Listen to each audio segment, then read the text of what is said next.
नमस्कार, आप देख रहे हैं 99 न्यूज़ और मैं हूं आपके साथ राकेश पाठक। आज हम लोग बैठे हैं, ये 99 कोलांचल सिटी का ये पार्क है और आज देश में बहुत ही महत्वपूर्ण गतिविधि हुई है। जो LIC, जो आप जानते हैं, जो ब्रांड नेम है LIC हेल्थ सेक्टर का, उसका IPO आज लॉन्च हुआ है। और आज हमारे साथ जो आप फ्रेम में देख रहे हैं, इनका नाम मनोज कुमार तिवारी है और ये LIC के पूर्व मैनेजर हैं। तो हम आज इनसे जानेंगे कि जो IPO लॉन्च हुआ है, इससे भारत के लोगों को क्या फ़ायदा होगा, सरकार को क्या फ़ायदा होगा, हमारी इकनॉमी को क्या फ़ायदा होगा और हम कैसे रोज़ नए आयाम गढ़ेंगे। तो मनोज जी, आपका 99 न्यूज़ में स्वागत है। आपसे मेरा पहला सवाल है, हम जानना चाहते हैं, जो IPO आज लॉन्च हुआ है, इससे हमारे देश की अर्थव्यवस्था और आम जनों को क्या लाभ होगा? सबसे पहले मैं आपको धन्यवाद देना चाहूँगा राकेश जी, मुझे ये मौका देने के लिए। और जो सवाल आपने पूछा है उसको मैं चाहूँगा कि 3-4 टुकड़े में अगर तोड़ करके देखा जाए कि सबसे पहले सरकार को क्या पहले ये एहसास क्यों नहीं हुआ।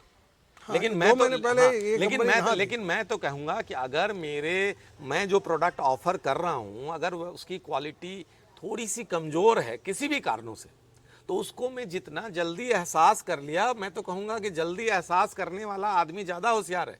कि मैं जिद में रहूं कि मैं जी 20 रुपये में ही बेचूंगा और मेरा रसगुल्ला बिके ही नहीं और मेरा रसगुल्ला सड़ जाए, उससे बढ़िया है कि मैं 20 को 10 में करके 500 बेच करके मैं अपना कमा के निकल गया। माने ये सरकार की पॉलिसी वही है, साफ है कि इसमें ज़्यादा से ज़्यादा लोगों को अपने और अट्रैक्ट करना है, ज़्यादा से ज़्यादा लोगों को शेयर मार्केट में अट्रैक्ट करना है। और LIC एक ऐसी ब्रांड है जिस ब्रांड को अगर आप महंगे में भी बिकता है, लेकिन जब आप इसको वाजिब दाम में कर दिए या अट्रैक्टिव दाम में कर दिए तो और ज़्यादा बिकेगा।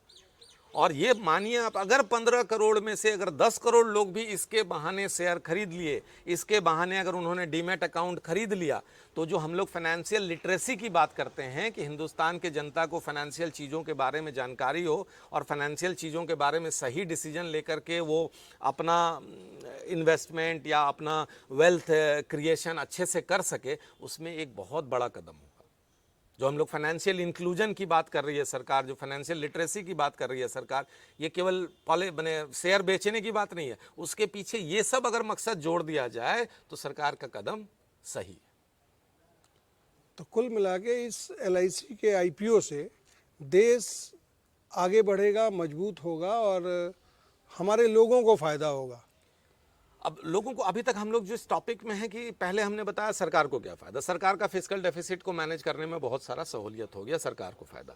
अर्थव्यवस्था का फ़ायदा में मैं समझता हूं जो सीधा सीधा फ़ायदा है, शेयर मार्केट मजबूत होगा तो यहाँ की जो कंपनियां हैं, जो कंपनियां धीरे धीरे बहुत बड़ी हो रही हैं, और जब कंपनी बड़ी होती है तो उनको ज़्यादा से ज़्यादा संसाधन की ज़रूरत पड़ती है। यहाँ पर स्टार्टअप की यूनिवर्स बहुत बड़ी हो रही है, स्टार्टअप्स को पैसे चाहिए, वो पैसे कहाँ से आएंगे? सरकार नहीं देने वाली है, वो पैसे आएंगे शेयर मार्केट से। तो शेयर मार्केट जब मजबूत होगा, शेयर मार्केट में आज जहां 4 करोड़ लोग इन्वेस्ट कर रहे हैं, वहां अगर देश के 40 करोड़ लोग इन्वेस्ट करने लगेंगे तो स्टार्टअप को पैसे लेने के लिए अमेरिका जाने की जरूरत नहीं पड़ेगी। और हमारे स्टार्टअप जब फैलेंगे, हम अपने संसाधनों से ही अपने आप को बढ़ा पाएंगे, ग्रो कर सकते हैं। तो इस हिसाब से इकोनॉमी को यह फायदा होगा। अब जो हमने बोला 4 टुकड़े में, तो 2 टुकड़े अभी बचे हुए हैं। पॉलिसी होल्डर को क्या फायदा होगा और शेयर होल्डर को क्या फायदा होगा। शेयर होल्डर आज के डेट में तो LIC का शेयर होल्डर कोई है ही नहीं, भारत सरकार छोड़ के। अब ये IPO के बाद कुछ शेयर होल्डर होंगे, उनको क्या मिलने जा रहा है।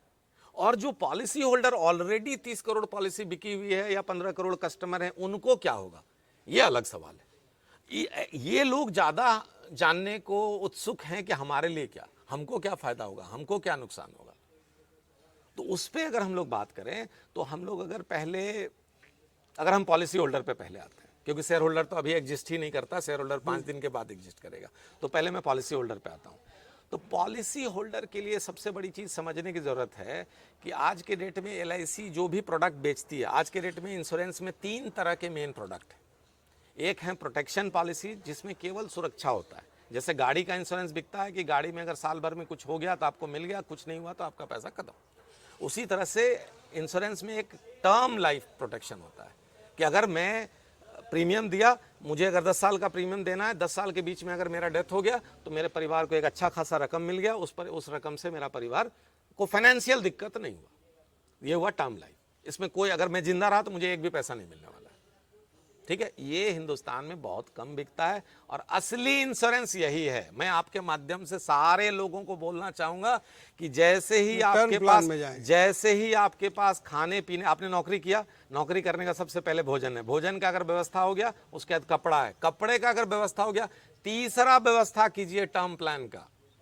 क्योंकि आप पे जो भी लोग डिपेंडेंट हैं, अगर मैं मान लीजिए महीने में 50,000 रुपया कमाता हूं तो मेरे थ्रू मेरे परिवार को 50,000 रुपया आता है। अब अगर मैं एक टर्म इंश्योरेंस कम से कम 1 करोड़ का लूंगा और मुझे कुछ एक्सीडेंट में, मैं जाते वक्त एक्सीडेंट में कुछ हो गया, तो उस लाइफ इंश्योरेंस जो 1 करोड़ का मैंने टर्म प्लान लिया, 1 करोड़ नाम सुनते ही हिंदुस्तान के लोगों को लगता है कि 1 करोड़ बहुत बड़ा बात बोल रहा है। कुछ भी बड़ा बात नहीं है। अगर उस 1 करोड़ का इंश्योरेंस से अगर आपका घर में मिले, उस 1 करोड़ को अगर आप बैंक में रख देंगे तो हर महीने आपको 30-40 हजार रुपये मात्र मिलेंगे। और आपका परिवार को आपके रहने से जो 50,000 मिल रहा था, आपके नहीं रहने से भी 30-40 हजार मिल रहा है। इसी को आप सुरक्षा कहेंगे ना। और वो 1 करोड़ के टर्म प्लान के लिए आज अगर 25 साल का कोई बच्चा लेता है तो उसको महीने का 1,000 रुपया लगाना पड़ेगा। तो 1,000 महीने का लगा करके क्या मुझे अपने परिवार को इस तरह सुरक्षित नहीं करना चाहिए? यही असली लाइफ इंश्योरेंस है। और इस लाइफ इंश्योरेंस को हिंदुस्तान की जनता भी पसंद नहीं करती, हिंदुस्तान के LIC एजेंट, इंश्योरेंस एजेंट भी नहीं पसंद करते, और कंपनियां भी अब तक ध्यान नहीं दे रही थी। तो मैं आग्रह करूंगा कंपनियों से, इंश्योरेंस एजेंटों से और कस्टमर से, पब्लिक से, कि टर्म इंश्योरेंस बहुत जरूरी चीज है, तो उस पर काम करें। दूसरा जो प्रोडक्ट है उसको कहते हैं पार्टिसिपेटिंग प्रोडक्ट्स। पार्टिसिपेटिंग प्रोडक्ट्स मतलब क्या हुआ? हमने कंपनी को पैसे दे दिए, कंपनी ने अपना काम किया, कंपनी ने जो खर्चा करना था खर्चा किया, जो इनकम आना था इनकम हुआ, इनकम खर्चे में जो बैलेंस बचा उसको सरप्लस कहते हैं। और उस सरप्लस में से अभी तक जो LIC का नियम है, उस सरप्लस में से 5% सरकार को देती थी एज ए मालिक, और 95% जो है जिन पॉलिसी होल्डर का पैसा था उन्हीं लोगों में बांट देती थी। इसलिए कहते थे पार्टिसिपेटिंग। अगर मैं पार्टिसिपेटिंग पॉलिसी खरीद रहा हूं तो मैं LIC के प्रॉफिट में पार्टिसिपेट कर रहा हूं, इसलिए इसको कहते हैं पार्टिसिपेटिंग प्रोडक्ट्स। तो ये जो पार्टिसिपेटिंग प्रोडक्ट्स है, इसमें अब तक 5% मालिक को जाता था। बहुत ध्यान से सुनिएगा, 5% मालिक को जाता था। अब जैसे ही शेयर होल्डर आ जाएगा, अभी तक मालिक सरकार थी, 5% में खुश थी, अब आप खरीदोगे, आप मालिक बन जाओगे, ये मालिक बन जाएंगे, कोई और मालिक बन जाएगा, वो तो 5% से खुश नहीं रहने वाला है। वो तो बोलेगा हमें और दो, हमें और दो, हमें और दो। उनको कहां से मिलेगा? अगर हम मालिक को देने लगते हैं तो कस्टमर को कम देंगे, अगर कस्टमर को देने लगते हैं तो मालिक को कम देंगे। तो ये बैलेंस LIC को बना के चलना पड़ेगा। और आज ही बातचीत होने लगी है कि ये जो 5% का नियम था, उस 5% को जो प्राइवेट इंश्योरर के लिए नियम है 10% बांटने का उनको परमिशन मिला हुआ है। तो अब शायद LIC भी आगे चल करके जो उनका सरप्लस बचेगा, उस सरप्लस का 10% मालिक को देगी और 90% कस्टमर में बांटेगी। तो इनडायरेक्टली आगे आने वाले 10 सालों में जो कस्टमर को बोनस मिलता था उसमें गिरावट आने की संभावना है। ये पॉलिसी होल्डर के लिए बुरी खबर है। ठीक, अब आ जाइए, यहां से थोड़ा सा शिफ्ट कर जाइए।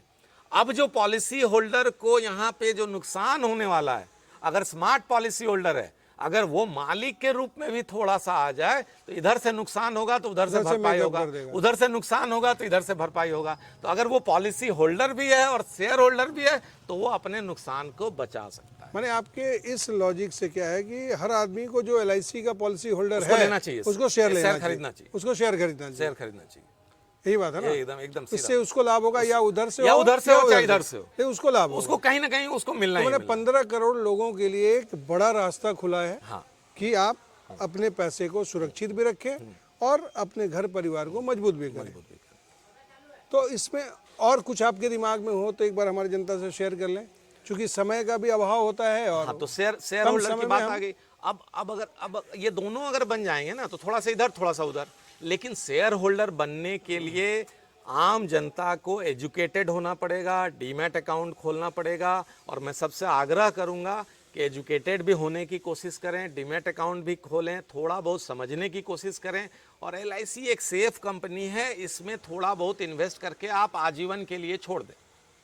लेकिन बाकी शेयरों में रोज का खरीद बिक्री से बचें, वो बहुत डेंजरस है, बहुत कम लोग पैसा कमा पाते हैं। और इससे अच्छा रास्ता लोगों के लिए म्यूचुअल फंड है, जहां पे एक एक्सपर्ट फंड मैनेजर बैठा रहता है। उसको आप महीने में जो 500-500 रुपये या 1000-1000 रुपये देंगे, ऐसा लाख लोग उसको देता है, तो 500 गुना लाख, महीने में 5 करोड़ आ रहा है। उस 5 करोड़ से वो 50 अलग अलग कंपनियों में लगाएगा। उसके पास 50 एनालिस्ट बैठे हुए हैं, एक एक कंपनी के लिए एक एक आदमी बैठा हुआ है। उसके पास सारी जानकारी है, सारी इंफॉर्मेशन है। तो आप शेयर मार्केट में उसके थ्रू लगाएं। और शेयर मार्केट में जो पैसा जनरेट हो रहा है, जो हमारी भारत की कंपनियां प्रॉफिट कमा रही हैं, उसका हिस्सेदार बने। जो विदेशी लोग 20-25% सारा का सारा प्रॉफिट ले जा रहे हैं, वो हम लोग हिस्सेदार बने और हम लोग इसमें से हिस्सा उठाएं। और जहां तक शेयर होल्डर की बात है, शेयर होल्डर के लिए जो सर ने शुरू में ही बोला आपने कि HDFC की वैल्यूएशन एक एम्बेडेड वैल्यू की कंसेप्ट होती है, कि जो इंश्योरेंस कंपनी के पास जो पैसा आज के डेट में आ रहा है, वो पैसा बाद में भी रिन्यूअल प्रीमियम आता रहेगा। उस रिन्यूअल प्रीमियम से आगे कितना प्रॉफिट आएगा वो एक अनुमान लगाया जाता है। और उस प्रॉफिट का आज क्या वैल्यू है वो लगाया जाता है अनुमान। वो लगाने के बाद आज का जो वैल्यू है उसको एम्बेडेड वैल्यू कहते हैं। तो HDFC का जो शेयर का दाम है एम्बेडेड वैल्यू का 4 गुना है करीब करीब। SBI लाइफ का जो एम्बेडेड वैल्यू है उसका 3 गुना है करीब करीब। ICICI ट्रू का जो है 2.5 है। और जो LIC का जो एम्बेडेड वैल्यू है उसका केवल 1.1 पे बेच रही है सरकार। तो आपको बहुत सस्ता मिल रहा है। तो शेयर होल्डर जो 1.1 पे ले लेगा, मैं कह रहा हूं चलो 1.14 टाइम्स नहीं होगा, लेकिन अगर ये एवरेज में 2 टाइम्स भी अगर हो गया तो ये 900 रुपए का शेयर अगले 2-3 साल में 1700-1800 होने का उम्मीद है। तो इसलिए शेयर होल्डर के लिए भी बढ़िया है, पॉलिसी होल्डर के लिए थोड़ा सा गड़बड़ है। लेकिन अगर वो साथ साथ शेयर होल्डर भी बन जाए तो इधर का नुकसान उधर से, उधर का नुकसान इधर से भरपाई हो जाए। तो आपने देखा कि ये मनोज तिवारी थे, इन्होंने हर संभावनाओं पे बात की, LIC के IPO पे बात की, उसके फ़ायदे बताए, उसके नुकसान को भी बताया। तो हम चाहेंगे अपने दर्शकों से ज़्यादा इस शेयर बाज़ार में जाएं, पार्टिसिपेशन दें और ध्यान रखें। जोखिम है, लेकिन जैसा मनोज जी ने बताया कि हर तरीके से आप इसका इस्तेमाल कर सकते हैं। दोनों तरफ 2 एस्पेक्ट इन्होंने बताया कि यहाँ भी अगर नुकसान हुआ तो यहाँ से आप इसकी भरपाई कर रहे हैं। तो अभी चूँकि समय भी कम है और आपसे विदा लेने का भी टाइम है, तो हम मनोज जी को धन्यवाद करते हैं कि आपने सारी बातों को दर्शकों से बताया हमारे। और 99 न्यूज़ देखते रहिए और हमें फेसबुक पे फॉलो करिए, लाइक करिए, यूट्यूब पे हमें सब्सक्राइब करिए। हम हर ऐसे मुद्दे के साथ जो आपके साथ जुड़ा हो उसको लेके खड़े रहेंगे, प्रखरता से खड़े रहेंगे। तब तक के लिए हमें दीजिए इजाज़त। नमस्कार।